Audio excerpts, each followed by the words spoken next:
Entonces me queda como una hora. Entonces tengo por cualquier cosa el iPad ahí para conectarme, ¿sí? Entonces vamos a iniciar el día de hoy con la sesión número 3,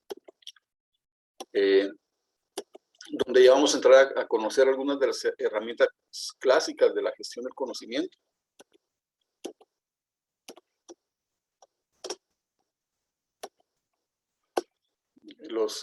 Algunos diagramas que les compartí, que algunos que los grupos van a presentar uno de las herramientas, desde el diagrama causa-efecto, el diagrama de Pareto, el histograma, el diagrama de dispersión. Si se dan cuenta que hay muchas herramientas que se utilizan en estadística que también sirven para la gestión del conocimiento. Formulario de recolección de datos, gráficos de control, la ruta crítica, es utilizada, sobre todo muy utilizada en procesos. Y las herramientas Web 2, las digitales. Entonces vamos a iniciar cabalmente con un video sobre las herramientas y la gestión del conocimiento. Un viaje comienza con la decisión de definir a dónde ir. Y para tomarla es necesario saber del mundo, sus lugares, sus riesgos y oportunidades. El conocimiento de la realidad que nos rodea es lo que nos ayuda a elegir la meta a donde queremos llegar con éxito. Necesitamos conocimientos para definir nuestras metas. ¿Se escucha el video? La enseño, lo que pasa, mire. Sí se escucha. ¿Sí? Va. Luego, debemos decidir por dónde ir. Y el conocimiento de los distintos caminos nos permite seleccionar la ruta para llegar con éxito a la meta prevista. Necesitamos conocimientos Sí, así es. para nuestras estrategias. Después viene el momento de organizar el plan de viaje. Y nuevamente el conocimiento nos permite planificar los recursos, el vehículo, el mapa de ruta y la provisión de combustible. Así como el conductor con experiencia, que bien sabe el camino y cómo actuar frente a las contingencias del viaje. Necesitamos conocimientos para planificar y hacer bien nuestro trabajo. Durante el viaje, descubrimos escenarios distintos, encontramos caminos inexplorados, vivimos experiencias enriquecedoras y percibimos nuevas sensaciones. Compartimos y aprendemos cada día algo nuevo y nuestro conocimiento se hace cada día más grande. Necesitamos conocimientos para cambiar e innovar cada día. Conocimientos que nos permitan dejar de ser lo que somos y ser lo que sea necesario que seamos. No sé si la semana pasada les presenté este video, pero realmente es para cerrar esta primera parte donde ya vimos la definición de conocimiento, gestión y gestión del conocimiento. Entonces ya para concluir con ese tema. Y entonces ya en relación con las herramientas, algunas de las herramientas que podemos utilizar para gestionar el conocimiento y que pueden cumplir varios objetivos de manera simultánea, están las clásicas y las Web 2, 2.0. Después vamos a ver por qué se le llaman así. Para gestionar la investigación, primero es necesario recolectar datos e información, como vimos en el video. Siempre hay que estar generando información o recopilando para generar ese conocimiento, sobre todo donde uno trabaja, donde hace sus labores. Esto se logra a través de una gran diversidad de herramientas y técnicas que pueden ser utilizadas por el investigador para desarrollar sistemas de gestión. Y aquí hay que tener claro, ustedes creo que en el bimestre anterior, en metodología de la investigación, pues ahí tuvieron claro bien la definición de estos temas, ¿verdad? El método, que es el modo ordenado y sistemático para proceder para llegar a un resultado o fin determinado. Prácticamente ese es el método. La técnica es el conjunto de saberes prácticos o procedimientos para obtener el resultado deseado. Aquí hay una serie y hay un conjunto de saberes prácticos que nos van a ayudar a obtener lo que queremos. La técnica requiere de destreza manual y o intelectual, generalmente con el uso de herramientas, eso es lo que se aprovecha también y eso facilita el trabajo o desarrollar la técnica. Y las técnicas suelen transmitirse de persona a persona. Y cada persona las adapta a sus gustos o necesidades y puede mejorarlas y se vuelve especialista ya con la práctica. Y entonces ya para poder desarrollarlos se elaboran instrumentos o herramientas que son aquellos elementos elaborados con el objetivo de hacer más sencilla una determinada actividad o labor mecánica. Entonces, para que quede aquí ya las definiciones de estos tres temas. Entonces, ahorita vamos a ver, no sé si está por ahí, creo que el grupo 5 le tocó, ¿verdad? El diagrama de causa y efecto. Sí, sí, licenciado. Va. Entonces les voy a dejar el espacio, voy a dejarle compartir para que ustedes puedan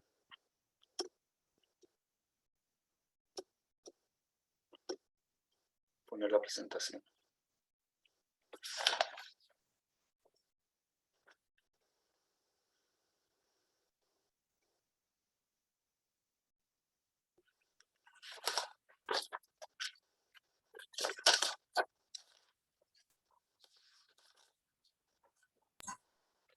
Buenos días, nosotros somos el grupo número 5 y vamos a empezar con el tema del diagrama de Ishikawa. La definición tiene varios nombres el diagrama de Ishikawa. Lo llaman el diagrama de pez por su estructura, ¿verdad? O diagrama de pescado, diagrama de causa-efecto, diagrama de Grandal o diagrama causal. ¿Qué es el diagrama de Ishikawa? Es una herramienta de control de calidad que se utiliza para facilitar el análisis de un problema, ¿verdad? Que ordena causas separándolas en principales y secundarias y los efectos de las mismas. Sobre la cabeza del pescado se escribe el síntoma a analizar del problema, ¿verdad? Y la espina agrupará y clasificará las causas que producen el síntoma o el efecto. Eso es respecto a la definición.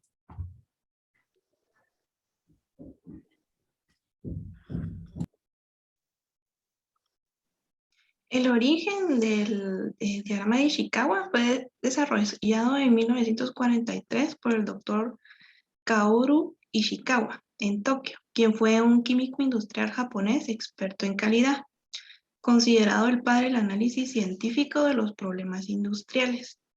El diagrama Ishikawa inicialmente fue conceptualizado para aplicarlo en entornos industriales y a través de los años ha ido permeando su uso, ¿verdad?, para diferentes ámbitos.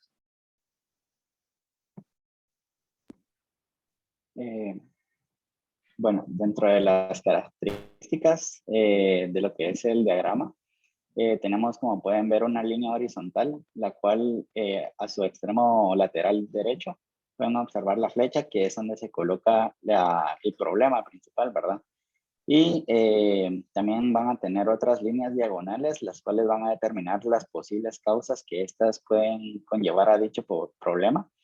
Y otra característica es que según la proximidad de dichas causas, es lo que establece como la jerarquía de ellas o la influencia que tiene sobre el problema como tal. Asimismo, tienen las líneas diagonales o las causas, ramas adicionales de las posibles por qué de dichas. Siguiente. Dentro de algunas características como ventajas y desventajas, podemos observar que dentro de las ventajas se encuentra un análisis profundo de las posibles causas.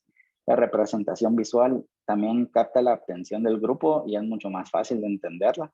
Tiene una visión panorámica de lo que es el problema o la causa a tratar.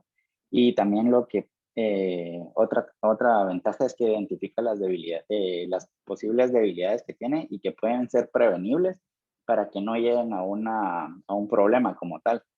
Y de desventajas lo que se plantea es de que cuando son problemas muy complejos donde se necesitan correlacionar muchas causas y problemas, ya hay una dificultad para la explicación del mismo. Sí. En relación a los ámbitos de aplicación del diagrama causa y efecto, se dice que pues útil para identificar las posibles causas de un problema específico, también para organizar grandes cantidades de información que se tengan, o también para crear un consenso sobre las causas. Permite lo que es el uso constructivo de la información y también es útil para expresar las hipótesis sobre las causas del problema.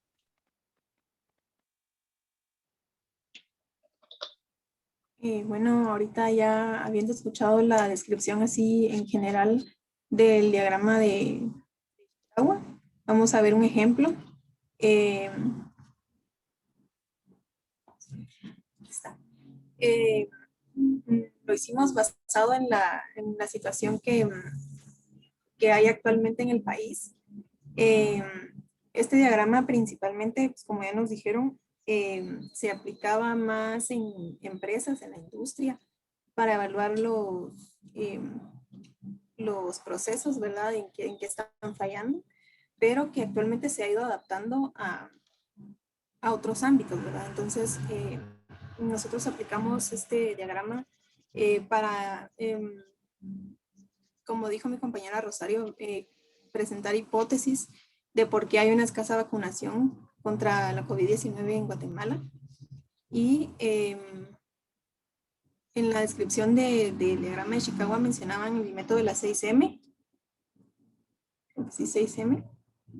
Y dentro de estos mencionaban que hay estas 6 categorías, que es hombre, máquina, entorno, material, método y medida. Entonces, esto nos sirve como de guía para tomar en cuenta todos los aspectos que se deben tomar en cuenta y que no se nos pasen por alto. Y pues en la categoría de hombre o de humano, ¿verdad? Podemos decir que la actitud del personal que está en los puestos de vacunación puede ser que no sea de ayuda para que haya una mayor vacunación, se difunde información errónea a la población, hay una falta de confianza por parte de la población hacia la vacuna, o incluso hay dificultad de acceso a la tecnología, ya que el registro se hace en línea y si hay puestos físicos, se anuncian por medio de redes sociales. En cuanto a la maquinaria, por decirlo así, pues hay falta de cómputo en los puestos o son muy escasos. La página de registros tiene fallas, hay falta de congeladores adecuados y por lo tanto no se han podido adquirir ciertas vacunas porque no se tienen las condiciones. Y también creo que el principal es que hay fallas en el envío del mensaje con la cita, ¿verdad? Hay gente que tiene 2 meses esperando el mensaje. En cuanto al entorno, las colas son muy largas, hay mucha gente que no va por la exposición que se tiene, ¿verdad? Por buscar la vacuna uno puede resultar contagiado. Y también que hay escasez de vacunas en los puestos. En cuanto al material, se tienen diferentes tipos de vacuna. No se sabe en dónde hay para primera dosis y en dónde hay para segunda dosis. En general hay faltas de vacuna en el país y también hay incertidumbre en la entrega de las vacunas que supuestamente ya se pagaron. En cuanto al método, pues se empezó por el retraso en las gestiones de la compra. Desde el año pasado debía haber empezado las gestiones y empezaron hasta este año. Los malos negocios por parte del gobierno. Los centros de vacunación están centralizados. La mayor cantidad de vacunas vienen aquí a la capital.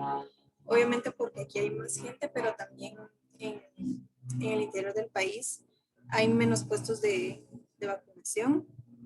Y también que los centros de vacunación están abiertos por pocas horas, más que todo en el horario laboral. Y cuando hay feriados o más allá de las 2 de la tarde no atienden. Y entonces la gente que trabaja no puede asistir. En cuanto a la medida, el plan de vacunación se realizó con base en esto y el último censo puede que no sea muy confiable, incluso para calcular la cantidad de vacunas que se deben comprar. También que hay incerteza en la cantidad de personas con morbilidades. Las personas que se ven con un médico en lo privado no tienen cómo comprobar al Estado, porque no están en una institución pública, de que tienen alguna enfermedad, y que también hay falta de atención en el interior del país, ¿verdad? Más que todo está centralizado acá en la ciudad. Entonces todo esto, como vemos, se va uniendo en la línea horizontal de acá, que va a dar a la cabeza del pescado, que nos va a dar estas son las causas, ¿verdad? Lo que está en la izquierda son las causas. Y la cabeza del pescado es el efecto, que es el problema que estamos teniendo, que es la escasa vacunación contra COVID-19.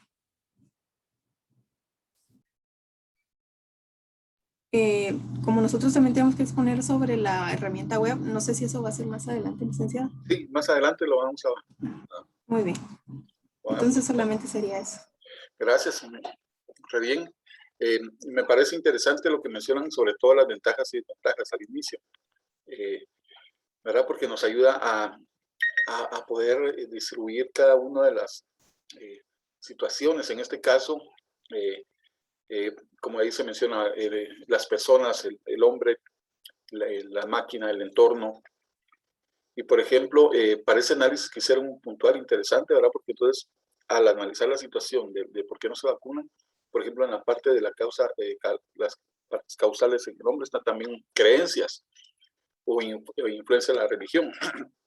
Por ejemplo, en Sololá, en Santiago Atitlán, no me recuerdo qué otro municipio, tienen la influencia del líder religioso, una iglesia grande, y que prácticamente el líder les dice que no se vacunen, y todos, y es una iglesia grande con mucha gente, y todos pues están con esa posición.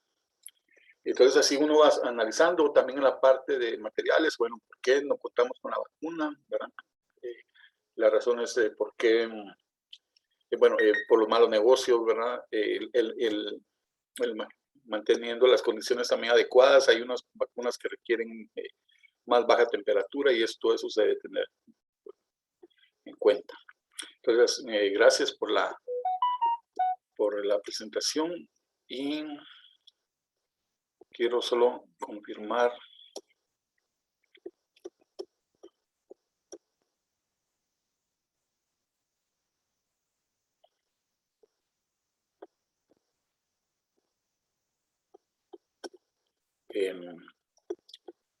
bueno, el grupo que sigue para la siguiente herramienta creo que es la de Pareto, ¿verdad?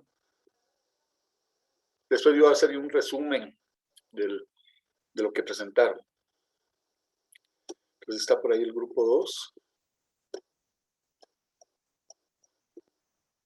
El grupo 6 creo, perdón. Sí, sí estamos aquí. Sí, buenos días, acá estamos. Ah, ok. Pues ahí pueden Cecia, compartir. ¿vas tú presentando o comparto yo?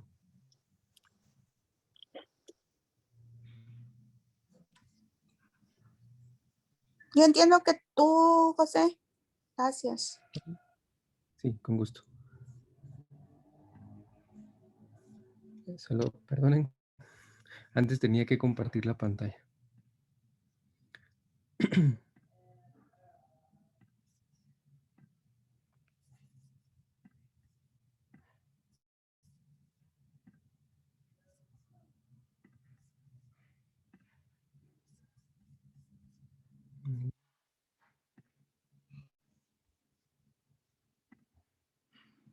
Sí. Ahí estamos. Buenos días. Nosotros somos el grupo número 6 y vamos a exponerle la herramienta clásica de Pareto. Siguiente, por favor. Bueno, el diagrama de Pareto. Siguiente, por favor. Es un tipo esencial de gráfica de barras donde los valores graficados están organizados de mayor a menor. Esto utiliza un diagrama de Pareto para identificar los defectos que se producen con mayor frecuencia, las causas más comunes, los defectos o las causas más frecuentes de quejas de los clientes. También es conocido como curva cerrada o distribución ABC. Siguiente.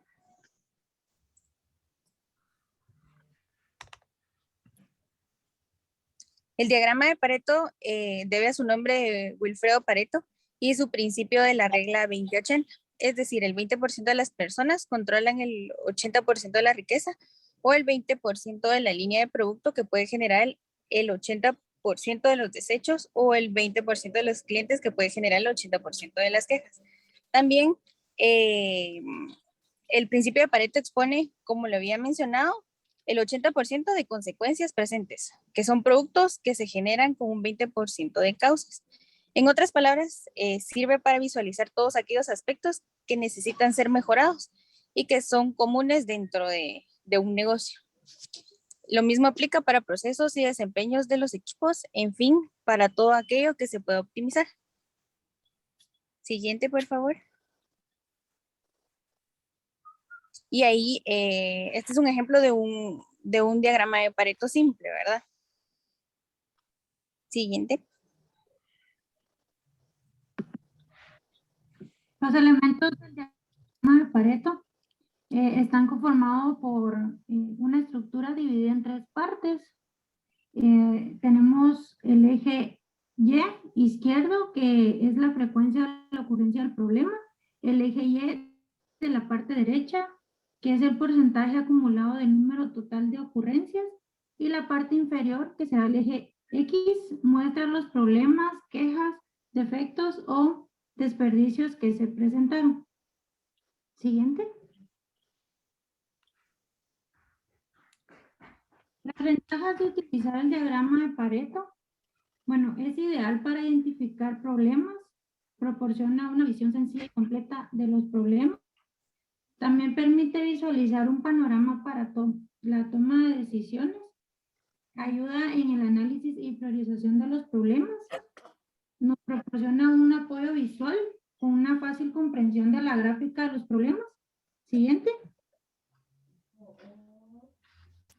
Da facilidad en la toma de decisiones, mejora las habilidades para resolver los problemas y da una mejora general, estimulando al equipo de trabajo, ¿verdad? Y proporciona una eficiencia organizacional. Siguiente. Las desventajas de utilizar el diagrama de Pareto, pues es que solo describe cuantitativamente los problemas, muestra situaciones pasadas, y se ve limitado el análisis, se tiene que complementar para brindar soluciones. Siguiente.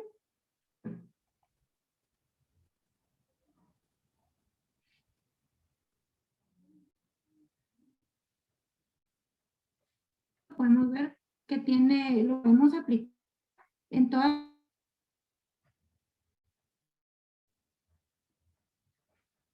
unos áreas o unos ejemplos donde se puede aplicar, que es el área de producción, en el área de ventas, en el área de gerencia, en la gestión de almacenes, entre otras áreas, ¿verdad? Y a continuación les muestro un ejemplo de la aplicación en las áreas mencionadas. Por ejemplo, en el área de producción, el 20% de los procesos de una empresa genera el 80% de sus productos o servicios. En el área de ventas, un ejemplo puede ser que el 80% de las tratativas cerradas por la fuerza de ventas son generadas por el 20% de los productos y que el 20% de los clientes generan el 80% de los ingresos. Siguiente. En el área de gerencia, podemos decir que el 80% del éxito de una empresa proviene del 20% de sus empleados. En el área de gestión de almacenes, el 80% del costo del inventario representa el 20% de los productos.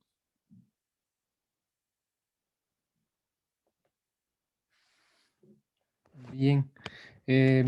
Luego nos fue asignado también como una herramienta digital ahondar, investigar y conocer el CDS Ware. José Arturo. Entonces, la parte de definición, ¿sí? Si quieren, para no, eso lo vamos a dejar para, ya cuando estemos viendo lo de las herramientas web, ¿sí? Entonces ahí le va a tocar otra vez, Bueno. para no... Listo. para Ok, no perdón. gracias, Perfecto. ahí Hasta cuando ahí. les corresponda ya me hace el favor de presentarlo, ¿eh? Ya. Gracias. Pero sí encontraron, ¿verdad, José Arturo? Sí, sí nos fue laborioso. Sí, sí, yo también me puse a Pero buscarlo. sí, sí encontramos. Porque sí, Sí. es una aplicación ya puntual. Bueno, el grupo 7.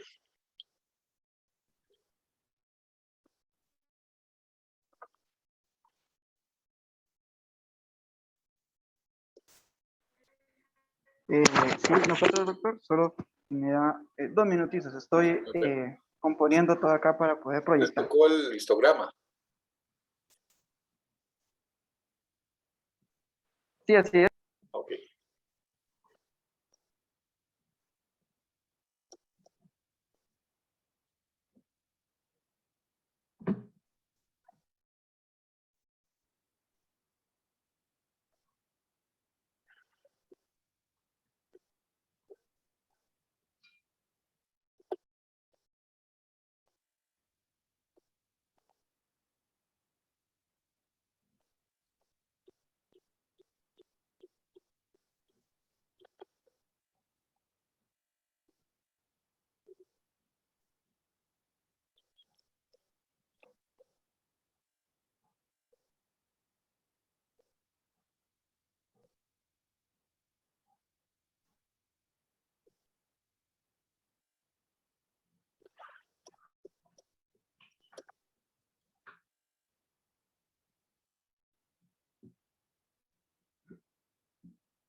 Gracias, doctor. Ya ingresé con el dispositivo con el que voy a proyectar. Muchas gracias.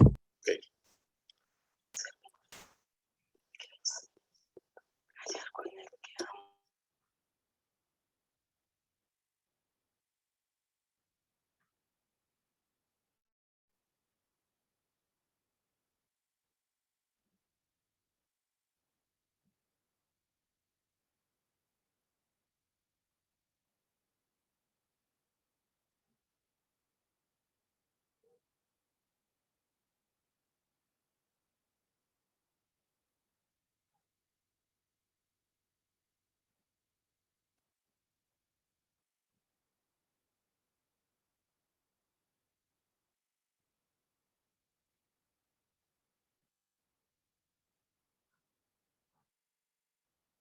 ¿Puede ver?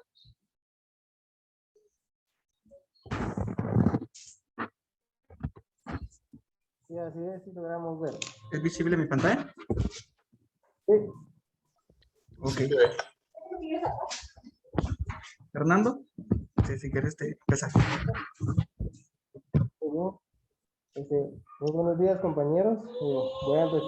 Vamos a empezar con la herramienta de gestión del conocimiento de la presentación del grupo 7. Siguiente, por favor. Lo que nos corresponde hablar en este momento es sobre el histograma o diagrama de distribución de frecuencias.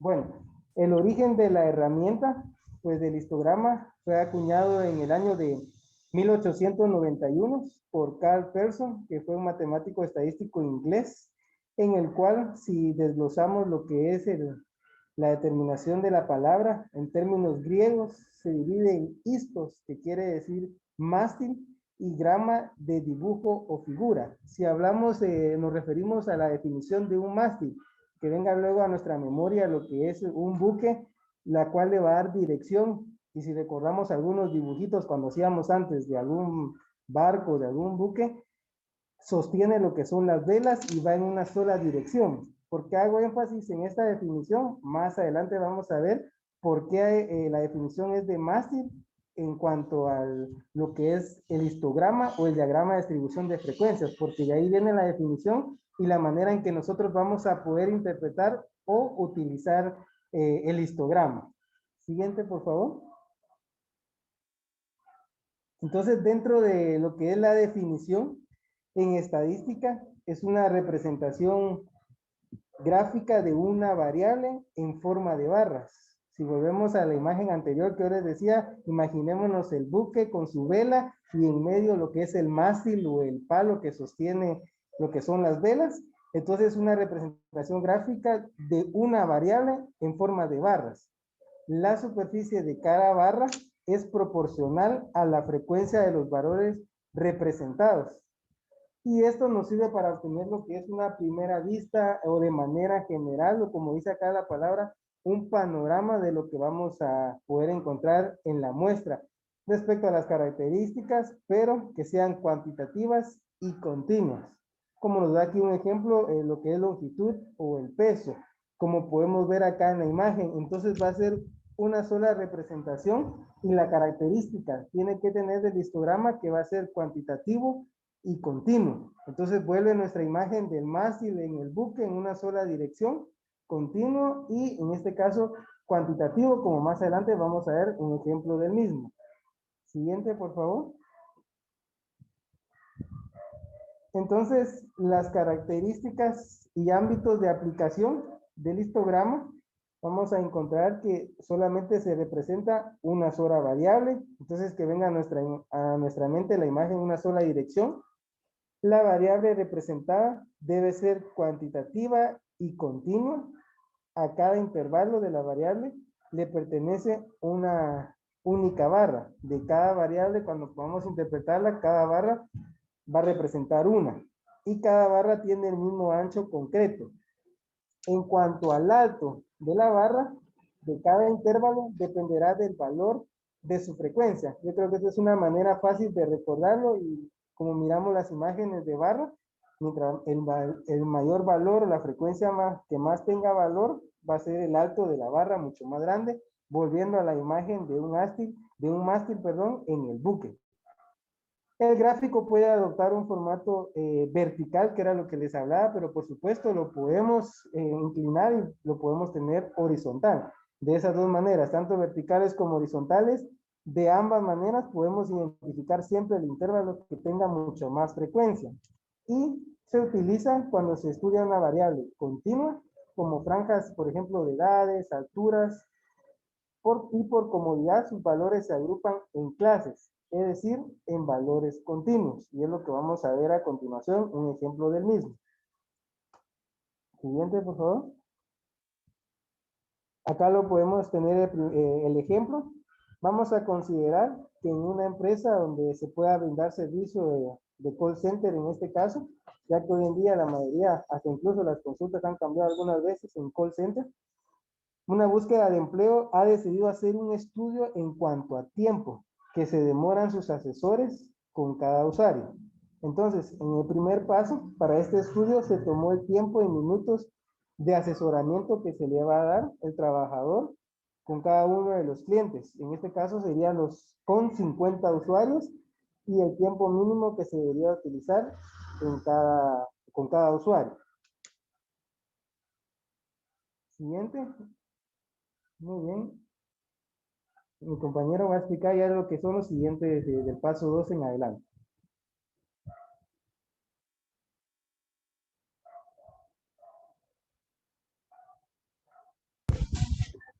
Muy bien, bueno, vemos entonces que ya con los valores que nos han dado, pues vamos a determinar el rango.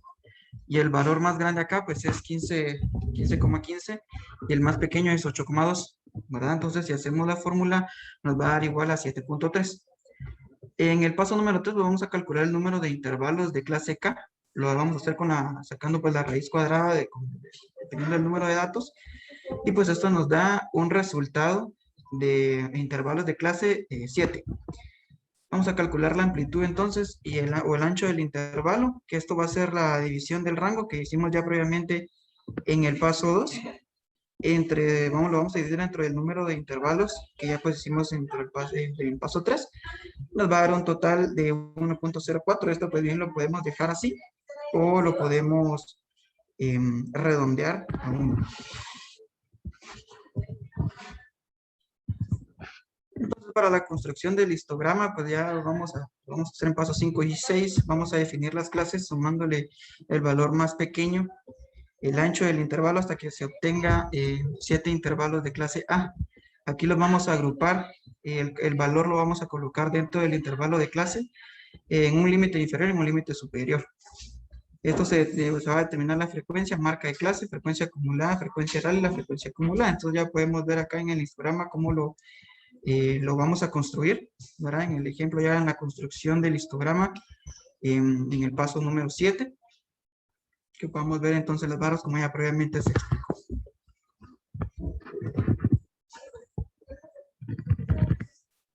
No sé, ingenieros, si pues hablamos sobre esta herramienta que se nos fue indicada, o le entendí que después sí vamos a hablar sobre esto. Sí, después vamos a verlo ya cuando corresponda a las herramientas web. Gracias.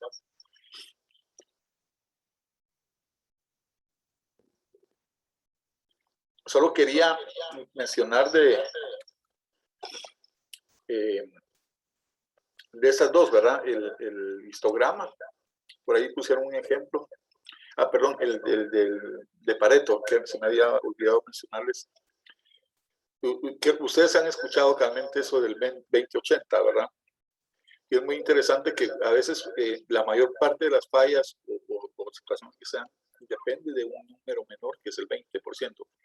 Al resolver eso, vamos a poder resolver también en los efectos de ese 80%.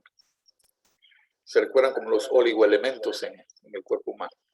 Y ahorita con el histograma, pues sirve para ordenar y estar viendo las también causas y cómo se puede distribuir la información. Y vamos a ver un ejemplo también ya cuando haga yo el resumen. Entonces solo vamos a pasar con el grupo 8, ¿verdad? Con lo que hace falta.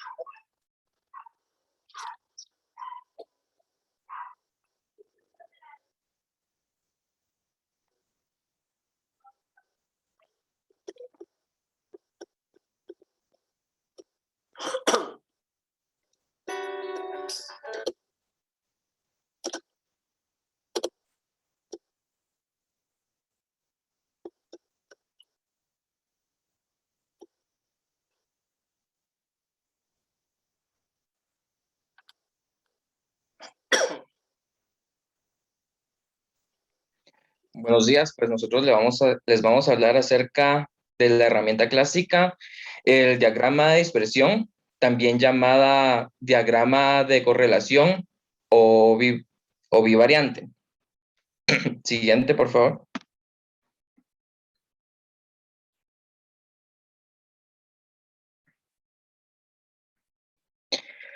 Pues en definición, es una representación gráfica de dos variantes para un conjunto de datos que analiza la relación entre dos variables para ver qué tanto se afectan entre sí o qué tan independientes son una de la otra.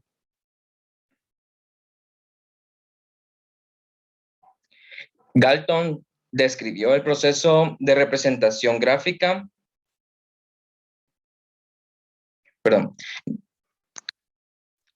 Galton describió el proceso de construcción de un diagrama de dispersión en un artículo en 1890. Gracias a sus estudios y novedosas técnicas de análisis de datos y representaciones gráficas incluidas a los trabajos de astronomía de John Herschel, un científico británico que nació en 1792 y falleció en 1871.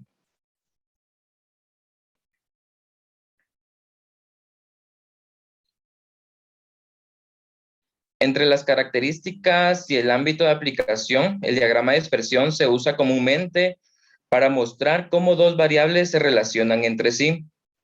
Permite estudiar las relaciones que existen entre dos factores, problemas o causas relacionadas con la calidad, o un problema de calidad y su posible causa.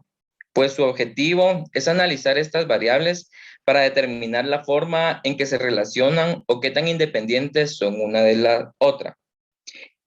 Y existen 3 tipos de correlación. Está lo que es la correlación positiva, que se da cuando hay una relación proporcional entre ambas variables, es decir, las dos disminuyen o aumentan a la vez.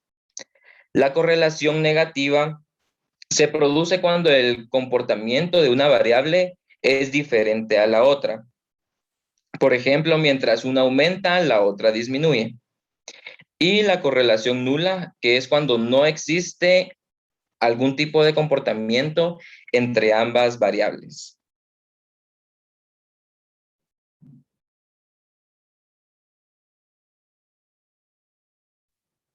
Buenos días.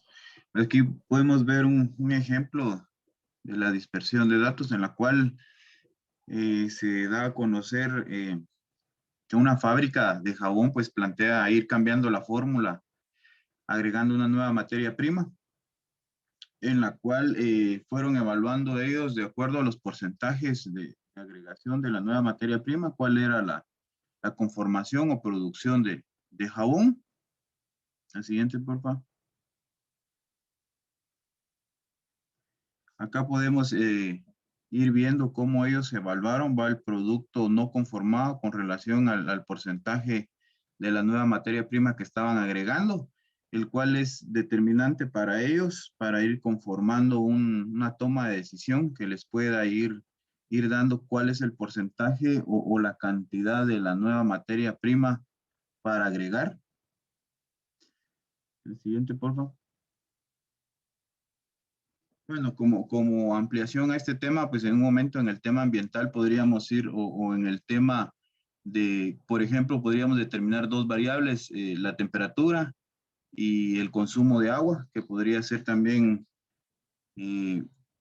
otra variable a evaluar como herramienta, o en un momento enfocados ya en tema ambiental, por ejemplo, la precipitación con el grado de basura o desechos sólidos que pueda arrastrar un río. Muchas gracias. Gracias. Entonces estamos pendientes de la otra aplicación. Y ahora voy a compartirles yo acá pantalla.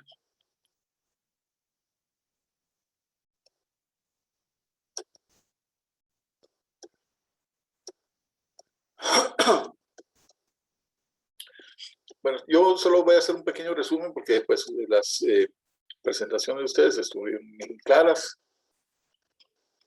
Solo quería mencionar y añadir con el tema, por ejemplo, el diagrama de causa y efecto, el de Ishikawa o espina de pescado. Nos ayuda a poder trabajar gráficamente, por eso es una representación gráfica en lo que puede verse de manera relacional una especie como una forma de espina de pescado, por eso se llama así. En ese plano horizontal, que ya lo había mencionado, entonces solo voy a pasar rápido. Igual, como esto está en la presentación, les sirve a ustedes para que les quede ahí la herramienta, la información y para el examen. Que por cierto, ahorita lo voy a dejar en la plataforma mañana, para que ustedes tengan el domingo y lunes para resolverlo. Y facilita el análisis de problemas y soluciones, por ejemplo, en el tema de calidad de procesos, la mejora de productos y servicios. Y como mencionaron, sirve para cuando no es muy complejo, compleja la situación, pero ya cuando es más complejo, sí ahí se dificulta el análisis. O se puede dividir por áreas o por temas, o por problemas, ¿verdad? Para que no se complique. Entonces, siempre nos sirve para identificar las causas del problema, porque mientras tratamos de resolver la situación y el efecto, de nada nos sirve, tenemos que trabajar con resolver la causa. Y nos ayuda también a ordenar las causas en categorías y documentar de manera rápida las causas. Como bien lo presentaron, ahí está el esquema, que bien mencionaron que son las 6 M's, ¿verdad? La mano de obra, que es las personas, como mencionaron, la maquinaria, métodos, materiales, el medio ambiente las medidas. El medio ambiente es lo que también mencionaron, que es el entorno, ¿verdad? Y aquí vamos a ver un pequeño video.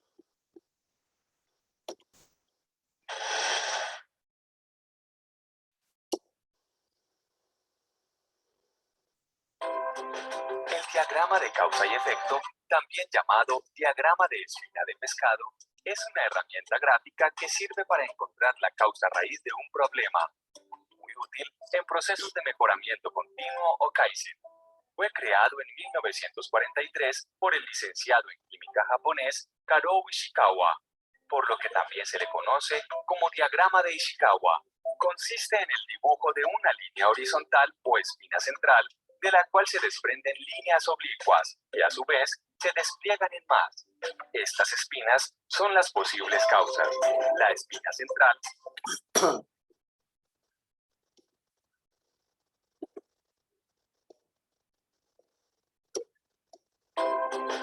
métodos, materiales, unión grupal. En general, las espinas dentro de una reunión grupal. Desarrolla el ejercicio de análisis de causas dentro de una reunión grupal. En general, las espinas o posibles causas principales se definen a partir de las denominadas 6M: mano de obra, maquinaria, métodos, materiales, medio ambiente y medidas que ayudan a tener en cuenta todos los tipos de causas posibles. Un diagrama de espina de pescado válido siempre se construye en grupo utilizando la lluvia de ideas con el fin de analizar e incluir los diferentes puntos de vista de los participantes y considerar esta información con base en los hechos y diferentes datos reales que sean necesarios y no en percepciones. Este diagrama es muy útil en las empresas por su fácil aplicación y permite ver y comprender los problemas del día a día desde otra perspectiva para encontrar su solución. Si está bien, puede ser excelente. El mejoramiento es continuo. Hoy mejor que ayer, mañana mejor que hoy. Ahí está el resumen y aquí, bueno, eso ustedes ya pusieron el ejemplo, solo quedó aquí que íbamos a trabajar en grupo, pero ya como ustedes presentaron, entonces ahí está el ejemplo. Ya con el diagrama de Pareto, como bien mencionaron, está representado por barras, ilustra las causas de los problemas por orden de importancia y frecuencia, así que es el porcentaje de aparición o del costo de la situación. Y es cabalmente, como bien mencionaron, que un 20% de las fuentes causa el 80% del problema. Por eso es importante identificar esas causas. Y aquí, digamos, para hacer un análisis se puede incluso mezclar con el diagrama de Ishikawa y también el gráfico de barras. Se presenta en una escala absoluta y en una segunda escala se presenta una línea de porcentaje acumulado. Por ahí vemos que cabalmente el diagrama parte, digamos, si vamos a donde dice, bueno, aquí no sé, digamos, por ejemplo, el tráfico es el que genera la mayor causa de los retrasos en el trabajo. Y aquí ya lo mencionaron también, entonces lo voy a pasar y por eso es importante que ustedes identifiquen el dato o el problema que está causando ese 20% para entonces ya buscar la solución. Y aquí también un video corto del mismo.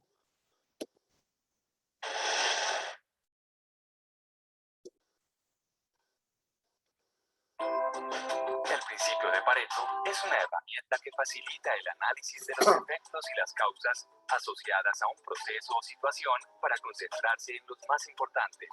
Asunto muy útil en programas de mejoramiento continuo o Kaizen. Su nombre se debe al sociólogo, economista y filósofo italiano Vilfredo Pareto, quien en 1906 lo enunció por primera vez tras observar que el 20% de la población poseía el 80% de la propiedad en Italia. En 1941, el consultor en gestión Joseph Juran llevó el principio de Pareto a la industria, tras concluir que el 80% de un problema es producido por el 20% de las causas o motivos, o que el 80% de los defectos radica en el 20% de los procesos, o que pocas causas producen la mayoría de los problemas. El principio de Pareto, a pesar de ser también conocido como la regla del 80-20, no necesariamente implica que los análisis de efectos y causas resulten exactamente en esas proporciones. Más bien indica que hay pocos vitales y muchos triviales, y suele representarse en un diagrama que permite identificar los problemas más relevantes y enfocarse estratégicamente en solucionar sus causas como prioridad.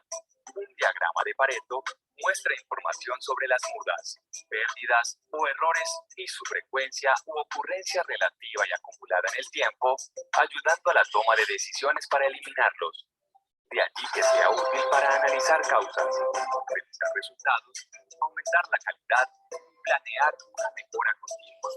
Este principio y su diagrama es útil en las empresas para conducir los esfuerzos, evitando gastos innecesarios de tiempo, dinero y personal, al trabajar en la solución de los problemas con la intensidad necesaria. Si está bien, puede ser excelente. El mejoramiento es continuo. Hoy mejor que ayer, mañana mejor que hoy. Entonces, como ya vieron los ejemplos, al final todo esto es de aplicación para las organizaciones, ¿sí? Para que fluya el conocimiento, la información y para ayudar a resolver problemas que se puedan estar dando en los procesos productivos o los que tenga en general la organización. Aquí hay un ejemplo que eso solo se los voy a dejar ahí para que ustedes lo vean en su momento. ¿Cómo se hace? A cada grupo les envié una parte de la presentación, porque como es muy grande, entonces solo estaba los temas que les corresponden. Pero se pueden compartirlos con los demás. Es bueno porque la presentación cuando se sube a la plataforma creo que va en PDF. Entonces ya no se pueden ver los videos. Yo voy a tratar de subir los videos a la plataforma también para que lo tengan a la mano. Y vamos a elaborar un ejemplo de su aplicación en Excel. El diagrama de Pareto, también llamado la curva 80-20, análisis de Pareto o distribución ABC, es el producto de rigurosos análisis hechos por Wilfredo Pareto. Y lo pongo más que todo para que ustedes vean, porque pues, de que sí se puede trabajar y sobre todo ahora utilizando una página Excel se pueden ya hacer trabajar estas herramientas. Y la voy a dejar para que ustedes vean que se puede armar fácilmente a la hora que ustedes quieran trabajar. Los cuales permitieron a estudiosos establecer a través de fundamentos empíricos que el 80% de las consecuencias de un fenómeno es causado por el 20% de las causas. Esto que te he dicho se conoce como la regla de Pareto. Pero entonces, ¿qué es el diagrama de Pareto? Es la expresión de la regla hecha a través de un diagrama de barras, la cual concentra las causas en orden descendiente, lo que nos permite es identificar cuál es ese 80% que genera los problemas para concentrar nuestros esfuerzos en su solución. Si nos vamos a una empresa, ¿para qué nos sirve el diagrama de Pareto? Bueno, vale aclarar que se usa en multitud de campos, considerándolo como una de las 7 herramientas de calidad, nos permite llevar a cabo la mejora continua, evidenciar cómo está una situación antes y después de ser intervenida, y analizar y priorizar problemas. Pero te estás preguntando, ¿cómo hacer un diagrama de Pareto?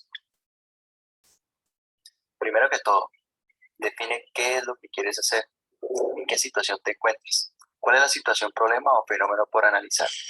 Segundo, define cuáles son las causas o factores que vas a analizar, para después recolectar todos los datos en torno a ellos. En el tercer paso, los datos recolectados los vas a ordenar de mayor a menor. Y con esto ya podrás, en el cuarto paso, comenzar a realizar los cálculos necesarios. Vas a calcular el acumulado, el porcentaje y el porcentaje acumulado. Así, finalmente, conseguirás graficar el diagrama de Pareto. Tus causas estarán en el eje X. En el eje Y izquierdo colocarás el acumulado. Y en el eje Y derecho tendrás el porcentaje acumulado. ¿Qué queda entonces por hacer? Analizar y tomar las decisiones respectivas. Todo esto lo vamos a comprender mejor con un ejemplo.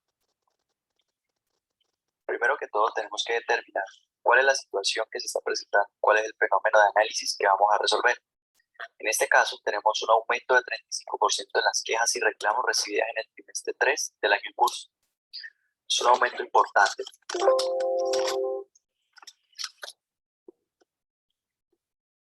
Por lo tanto, hay que pasar a determinar por qué está ocurriendo, cuál es su solución. Entonces, determinamos por qué ocurre, cuáles son las principales quejas que se están presentando. Tenemos por una revisión de los buzones de quejas, de los PQRS, que hay 10 tipos de quejas principales. Hemos establecido las categorías y hemos contado, según las quejas de los clientes, cuál es la frecuencia de cada una de las quejas, siendo, por ejemplo, el servicio postventa no se presenta a tiempo, la queja más frecuente, con 26, y el funcionamiento del producto es confuso, como la queja que menos se ha presentado, con solo 1. Esto lo ordenamos de mayor a menor, ya como lo puedes ver, ya lo tenemos hecho, y a partir de ahora vamos a hacer los cálculos respectivos para luego tener nuestro diagrama de Pareto. Ya tenemos la frecuencia de los datos recolectados, vamos a determinar el porcentaje. Básicamente el porcentaje es la representación de cada una de estas causas dentro del total. Entonces, primero que todo vamos a saber cuántas son en total. Hacemos la suma